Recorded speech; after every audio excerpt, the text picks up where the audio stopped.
Hey, this is Stevie Wong, and I'm here at the Biograph Theater here in Chicago, where the infamous gangster John Dillinger was shot and murdered. Now, we're going to talk to the guy who played him recently for the film Public Enemies, Johnny Depp.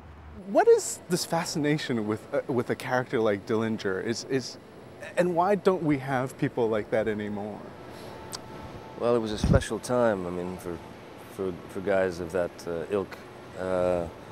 1933, you know, the real bad guys were the banks. The real bad guys were it's not too different from where we are now. I mean, the government, you know, their tactics were as shifty and as nasty as any criminal out there. So basically, when you got John Dillinger, you got people like that. Those guys these are the common man fighting back, you know. They're representing the common man. When I talked to Michael Mann yesterday, he said that Dillinger was a cheeky little bugger, really, because he would like call up Ford and say thank you for making the best getaway cars in America. Oh yeah, he wrote him a letter, I think. Yeah. And so is that kind of, how do you throw that into a character which has this element of menace but still is a bit of a, like, how did you prepare for something like that? I mean, you can do all the preparation in the world until something clicks, you know, you're nowhere. It's like, I read everything, and I knew everything there was to know about old John Dillinger, pretty much. There's no footage of him where he speaks, so I didn't know what his voice sounded like. What happened with me, something clicked the second that I realized he was from Mooresville, Indiana, which is about 60 or 70 miles from Owensboro, Kentucky, which is where I'm from.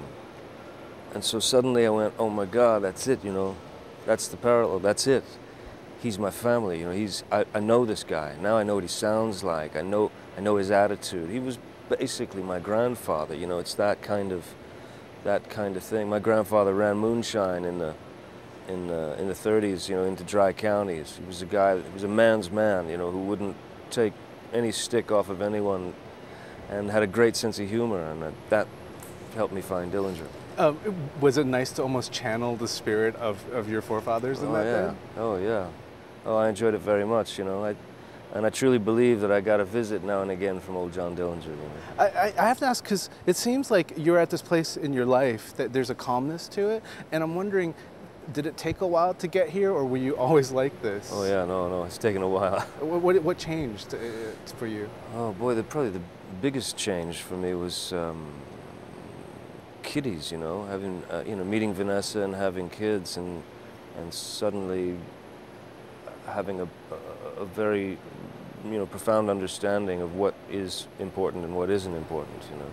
But the irony is, you know, you're even more famous than you were before, and so that would normally make a person shut down. And so, you know, yes, the other day I saw somebody take photos of you standing in front of you, and that kind of, how do you deal with that kind of attention then? Well, that kind of thing is, I mean, you never get used to it, so you almost have to, it becomes a kind of existentialist, you know, exercise, because there's nothing that can be done. You just have to sort of, when things come at you fast, you have to slow down, you know. It's like that. It's fascinating to watch. Thank you very much. Thank you. Really nice talking to you. Thank you.